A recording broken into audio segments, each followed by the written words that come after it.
Onohia te pō whirimarama, tomokia te ao whatu tangata, tātai ki runga, tātai ki raro, tātai ahurau, haumie, huie, taiki.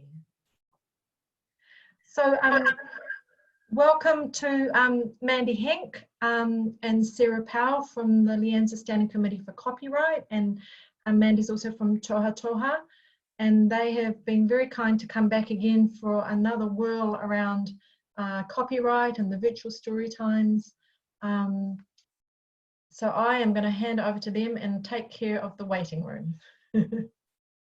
Thank you. Thanks, Anna. Good morning, everybody.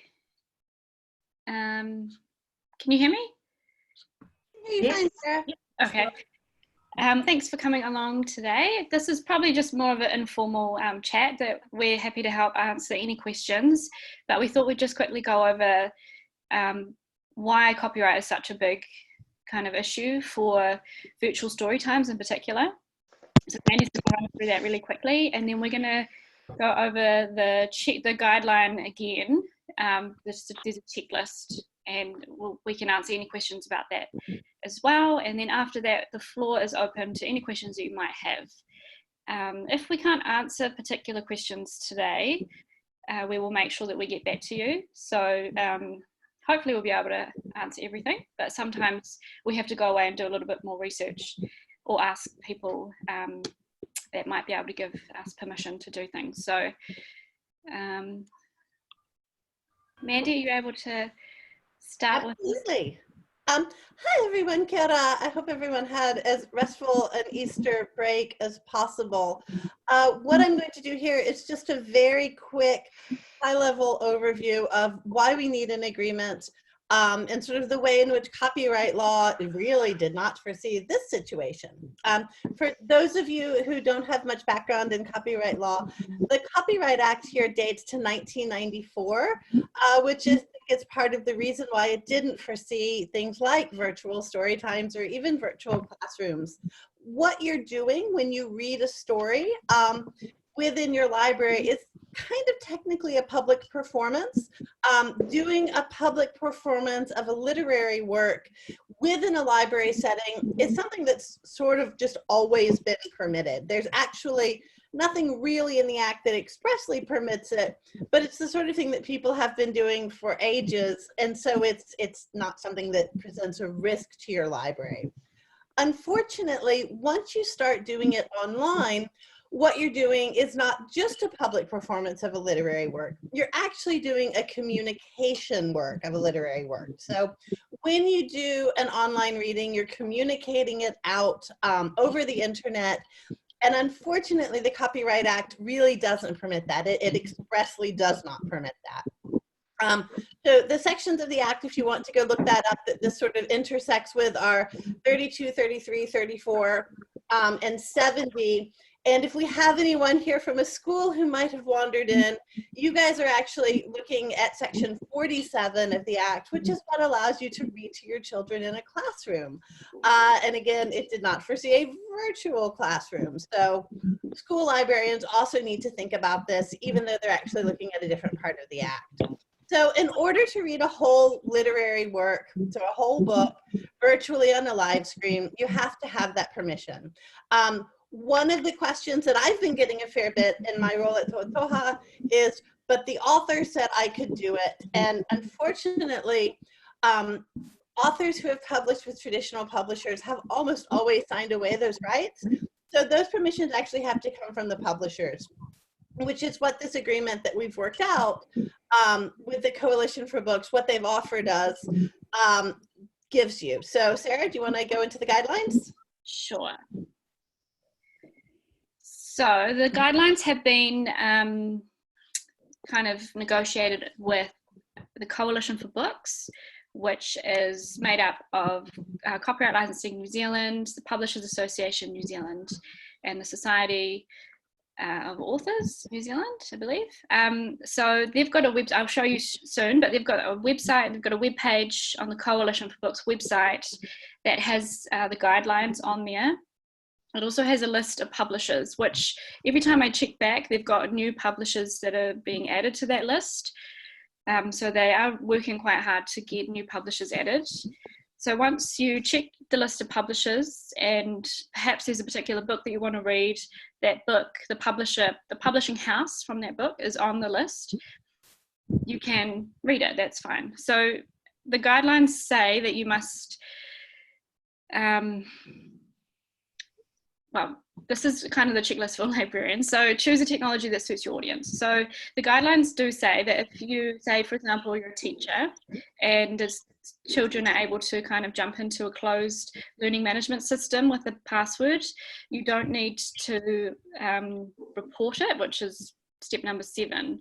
But for most public librarians, you probably won't have that. So we're just asking you to choose technology that suits your audience. So we're saying either Zoom or a live Facebook video, or potentially you want to pre-record it and then upload it to YouTube or Vimeo. I don't know how to pronounce that. So when you are doing a Facebook live session, it's really important, or a Zoom session, it's really important that you go into the default settings and make any of those live sessions non-downloadable. You must acknowledge the author, illustrator, and publisher at the start of your reading, which, I mean, you probably do anyway. And if you're uploading a video to YouTube, you just upload it as unlisted. And then the Coalition for Books is also asking you to tag authors, illustrators, and publishers where possible. This is so people can share like quite widely the videos. And then once you've done that, you have to report all public-facing recordings, so everything that's not within a closed learning management system, report that on the LIANZA form, and that the link to the form is on the LIANZA website. There's a special COVID-19 webpage that has been made. And once level 4 is lifted, we are going to double check. They're gonna review this once level 4 has once we go into level 3, the Coalition for Books will give us more information. But essentially, once the emergency situation is over, all those recordings must be removed from online and from any copies that you have on your computer as well. So I'll just are there any questions at this stage about any of that? You just put them in the chat box, or you're welcome to speak. Hi, it's Anita from Timaru District Libraries here. Can you hear me? Yep, we can hear you. We just have a quick question. We do Facebook Live recordings, and we were under the impression that we had to remove that video straight away after the Facebook Live feed. Is that right, or can that actually be kept up on our Facebook page for longer? I think you could leave that up until the end of level 4, don't you think, Sarah? I'm just going to check the guidelines because I have a feeling that that might actually have been. It might have been that we said that it should be removed because otherwise you can't make it, like, otherwise it could be downloaded.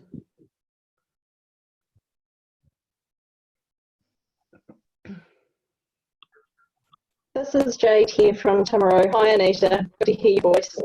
Quick question, the reason we couldn't do it, we had to delete it straight away was because we couldn't make it non-downloadable. Yep. It wouldn't let us make it so people couldn't download it, so we deleted them straight away.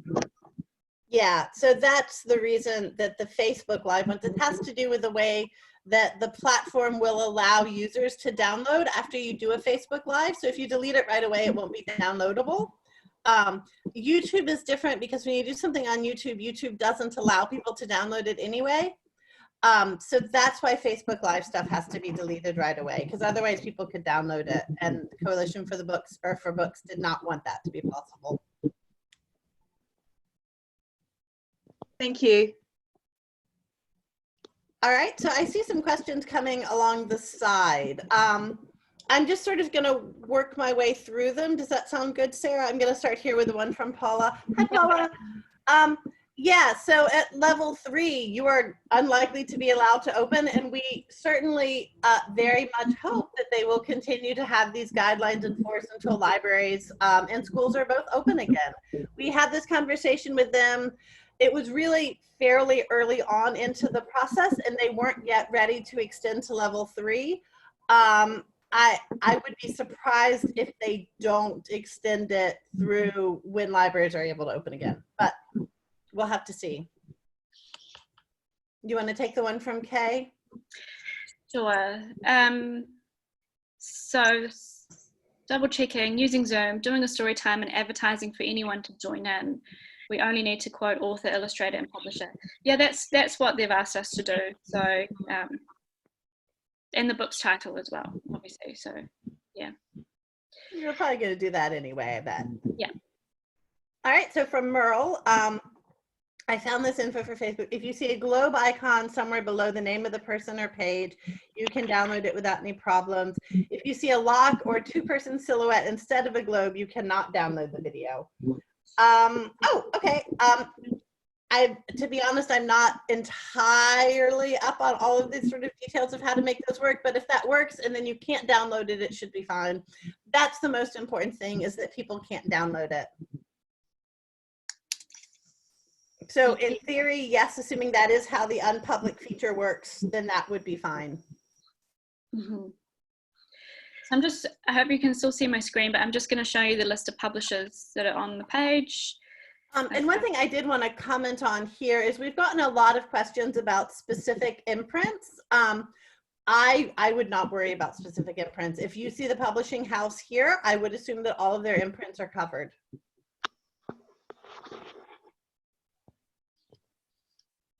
Can I ask specifically about the difference between Australasian and perhaps English or American subsidiaries of the same publishing house? If we have permission from an Australian, but it was published in the UK, this is a question that's come up for my team. Are we covered with a generic one publishing house is saying we have permission, we don't have to go to the bigger European one?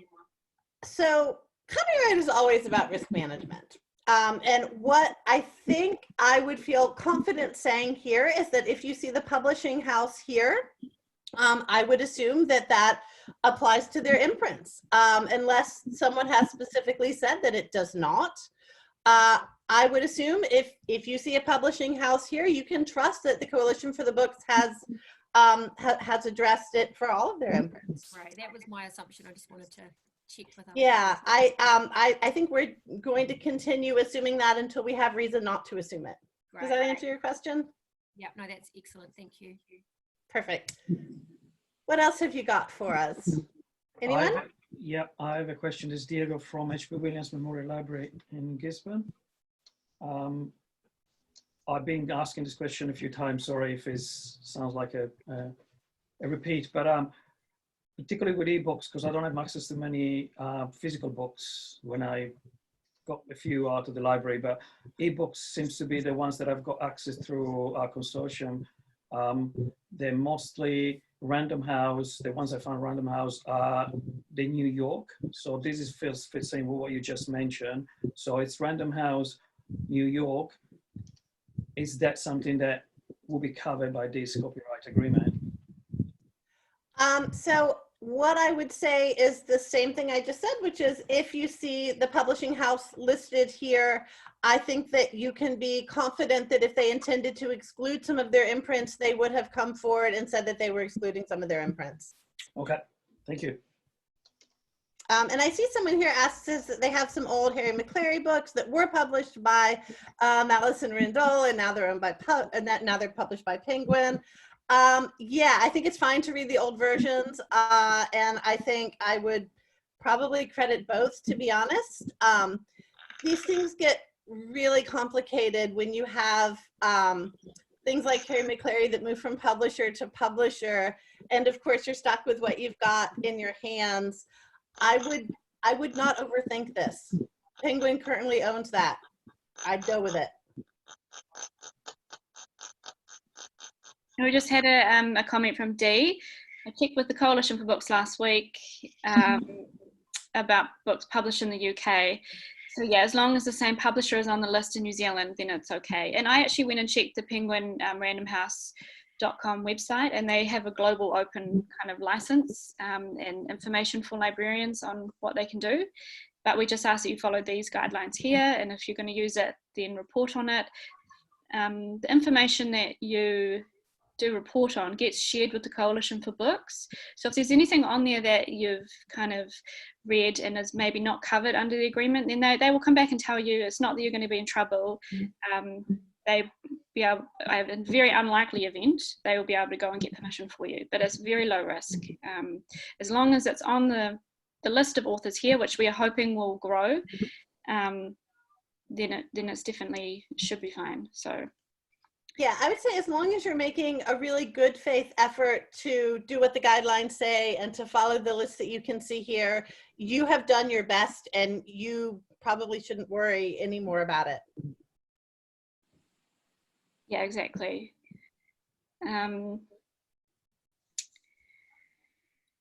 Issues with Facebook Live. The instructions online work for Facebook on the computer. I'm not very good with technology, and obviously I'm not doing this myself, but I think maybe just follow the instructions that you got from Merle about the globe icon, and particularly around who can see it or not. So Rosalind says, hi, just looking at the screen display at the moment, can we add these links to the virtual story times to our Facebook page? Absolutely. Sharing links with people anywhere and everywhere that you want to is absolutely fine. There are no copyright issues involved in sharing these links with your readers and trying to get them to engage in that way.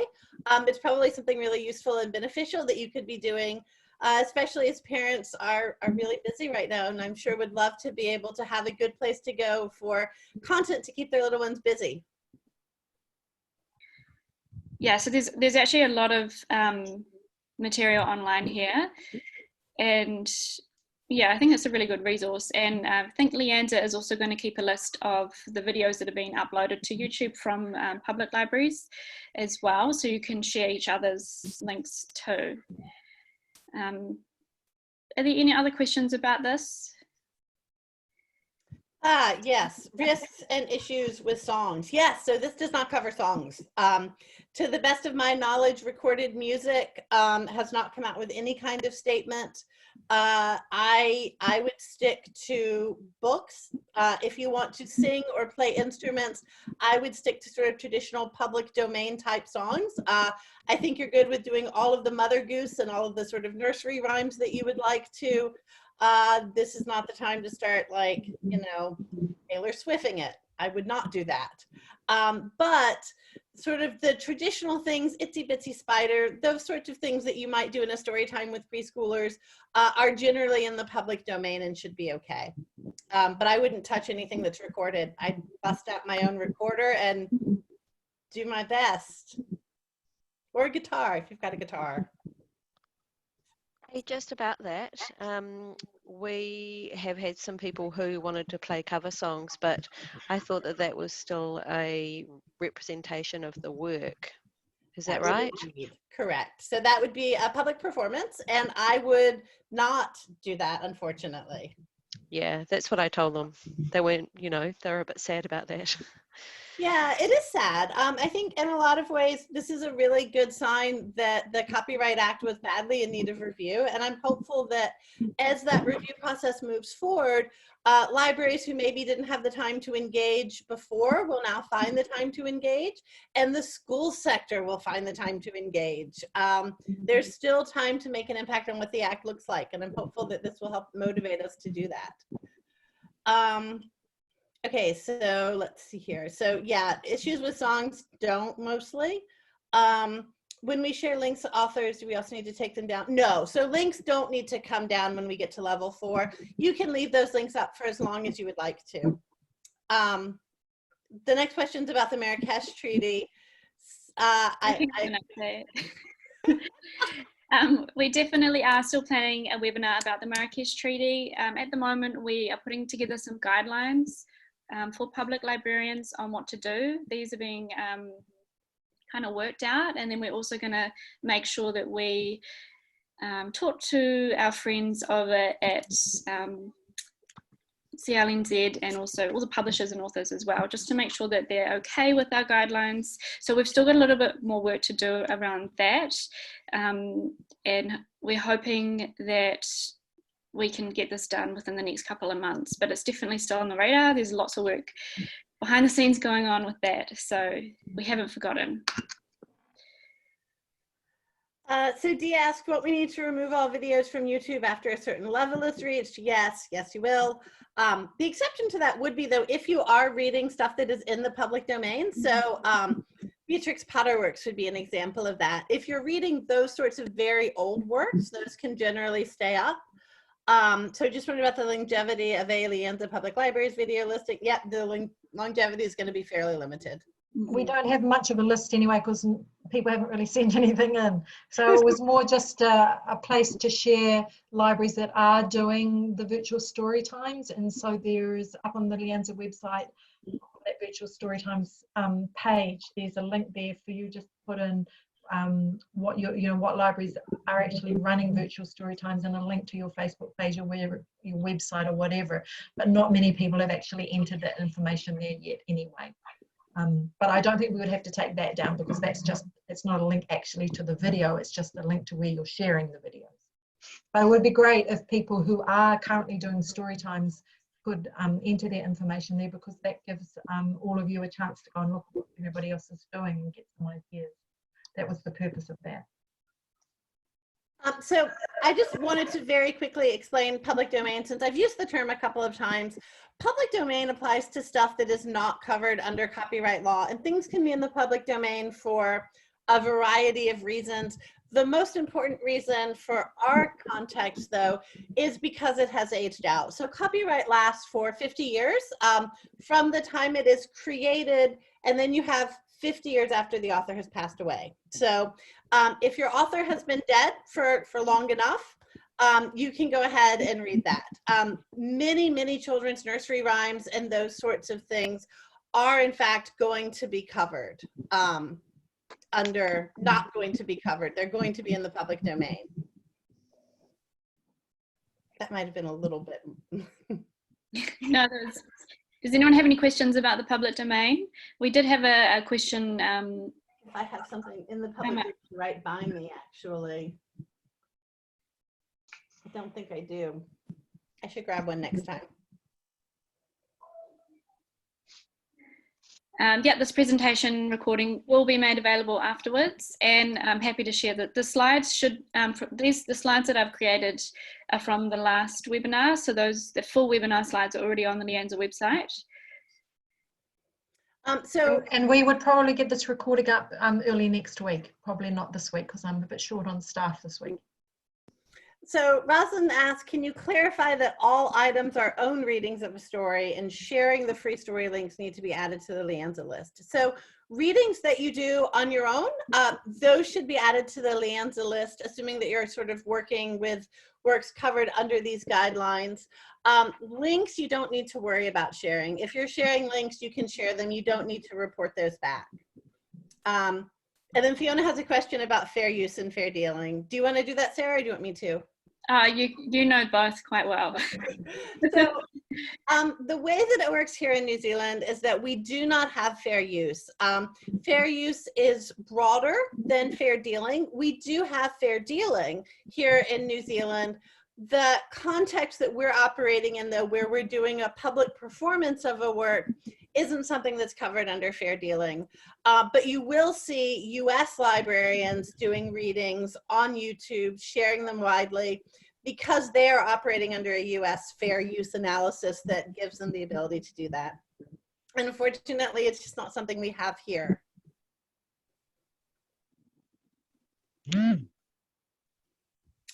And we also were just wondering if anyone had trouble accessing books. Maybe there's some books you want to read and you don't have. Was everyone okay with accessing books?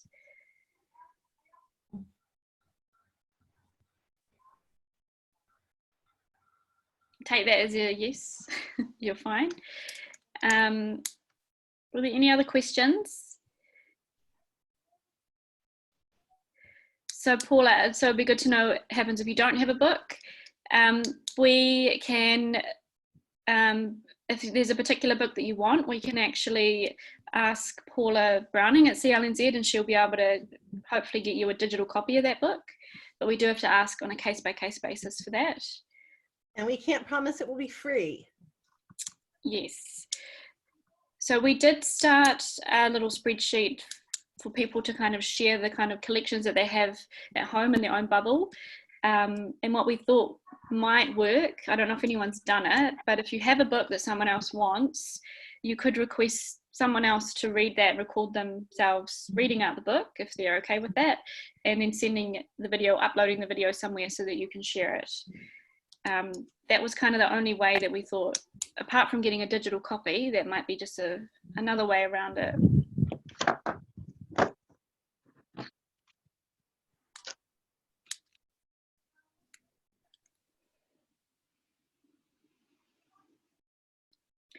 Photographing the pages, Mandy?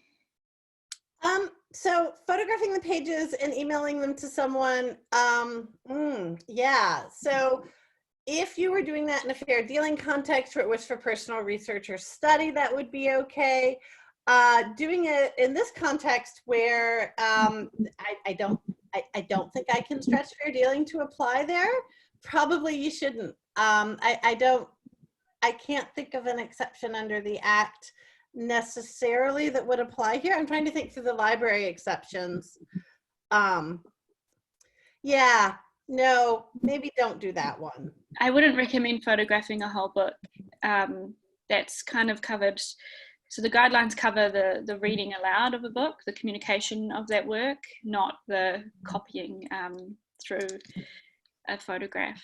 So unfortunately, I mean, we could ask CLNZ, we could ask the Coalition for Books, but I highly doubt that that would be something that they would encourage. Yeah, one of the things that they are most concerned about is in fact developing a substantial library of either digital copies, so things like photographs of the books, or digital readings. That's something that they view as a key risk here, and that's why they want everything to come down. So I can say, having worked quite a lot with CLNZ in the past few weeks, that is something they would most definitely say no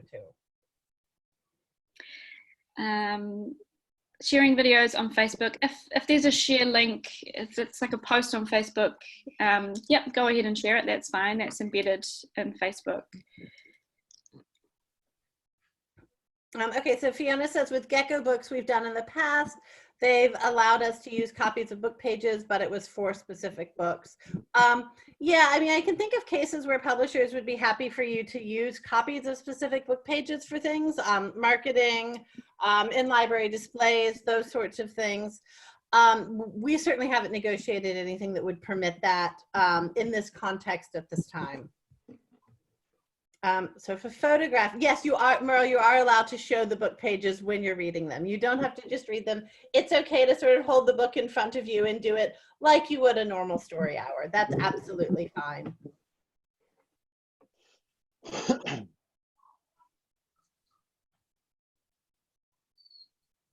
Have we made it through everyone's questions? Oh, nope.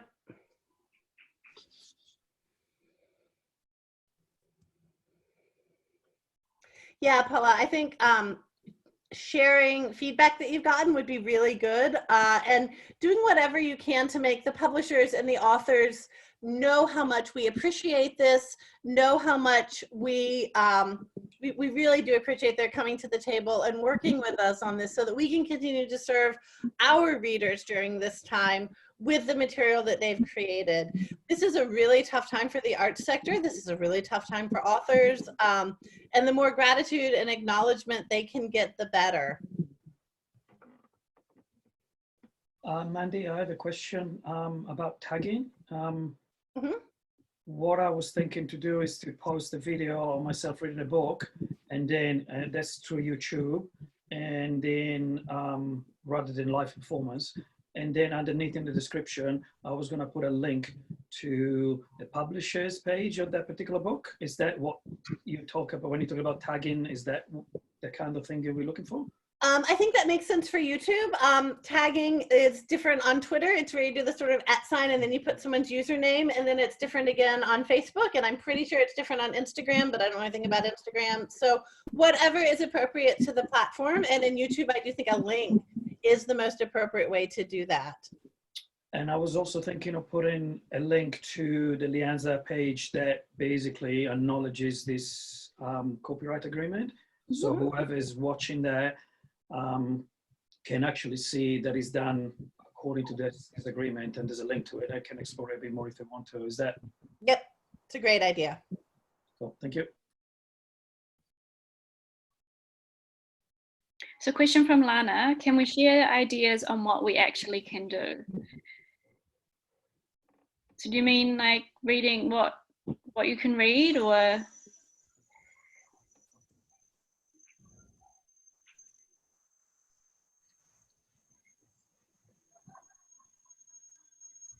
One of the reasons that we asked libraries to add their name to the list if they're offering virtual story times would be in order that you have a place to go to where you can quickly look at what other libraries around the country are doing and get some ideas.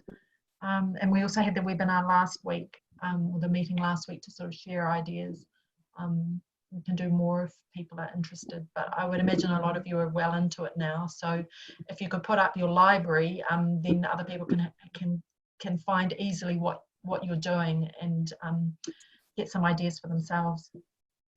Was that webinar recorded, Anna?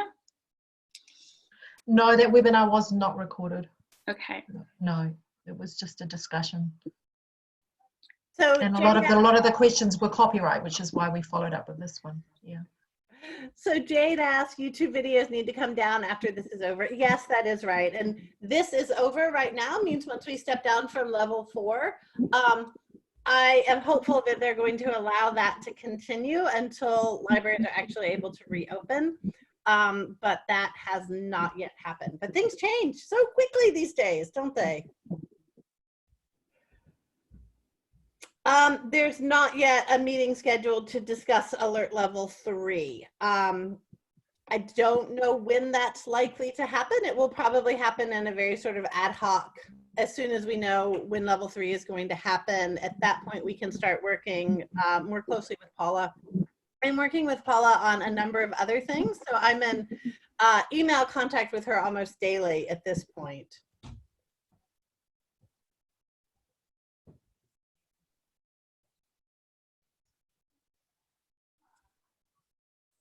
Oh, Fiona has a question. Sarah, do you want to? Sure. So Facebook Live videos can stay up to the end of the lockdown. Yes, but it just means that they can't be downloaded. So if you're uploading it, they can stay up, but it has to be unlisted or not public. So Heather asks if a book is published by Scholastic, although not Scholastic New Zealand. So if the publishing house is up there, I would not worry about specific imprints. So I wouldn't worry about Scholastic New Zealand versus Scholastic UK or any of the other Scholastic imprints, of which there are many. I haven't seen any publishers listing down to the imprint level. So I would presume that if they intended us to worry about that, they would have listed that. So I think Fiona was talking about this one here. So once the agreed period ends, you agree to destroy all recordings, take down any online recordings from your platforms. These storytime or read aloud live events may not be maintained in the archive of the social media platform. Yeah, so that just means that you can upload them if they're not downloadable, but they have to be removed at the end of the lockdown, which we will update you if we get to level 3. And they have to come down, we'll definitely let you know.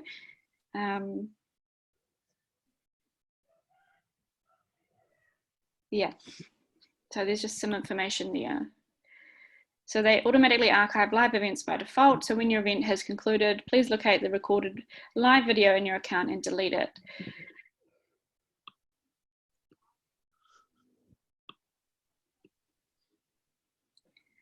Okay, so you couldn't make it undownloadable.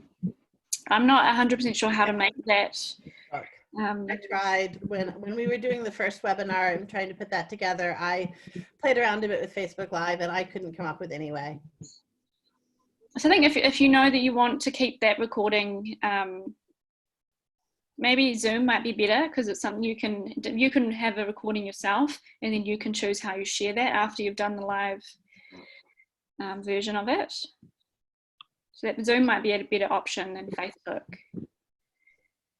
So yeah, something published by Scholastic Australia should be fine because Scholastic is listed here. Okay, so Wellington Libraries have kept their live Facebook live stream without it being downloadable. So you might just need to contact them and ask how they do it. Yeah. Or even ask Facebook. They've got quite a good help section. Yes, we're working on the level 3. I don't think it's going to end up being a problem, but they're not going to grant those yet. So, but it's not, we're aware, they're aware. Things are progressing slowly though. Yeah, discussions are happening. I think right now I would not worry too much about it. And I certainly wouldn't pressure LIANZA or Coalition for Books in any way yet.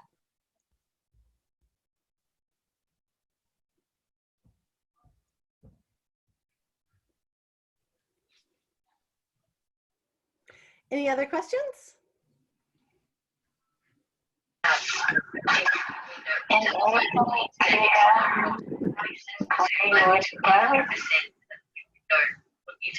Regardless of what the current Zoom level is. Project setting, if you want to apply the current Zoom level to any windows or tabs you own, browsing settings are settings primarily to do with the web browser, Internet Explorer, history files, and programming. Someone has unmute yourself, please. Thanks. Are there any more questions? Oh, okay.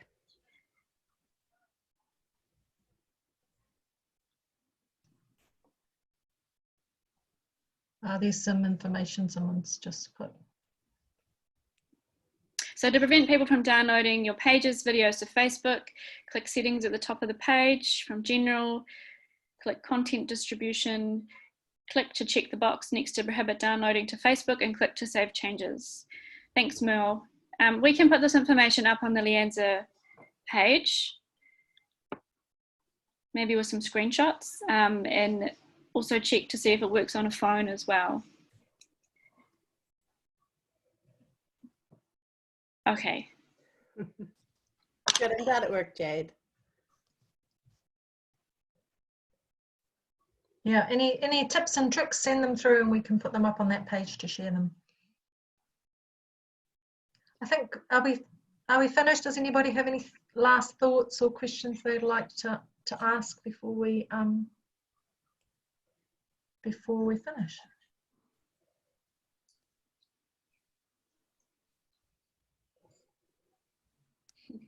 I think that might be it. Thank you, everybody. Thank you all for attending. I hope that was helpful. Thank you very much, Sarah and Mandy, yet again for your expertise and knowledge and your time. It's really very much appreciated. So just wishing everybody a lovely day. Keep warm if you're in a cold part of the country. I had hail early this morning.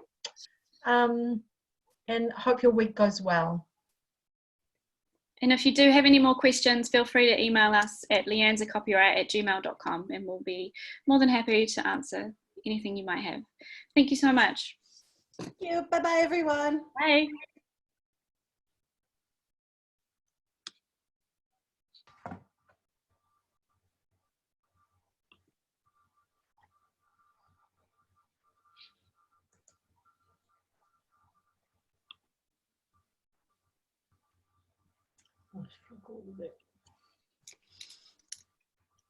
Thank you. Thanks, Mandy. Thanks, Sarah. I'll end it now. Okay. Click the button.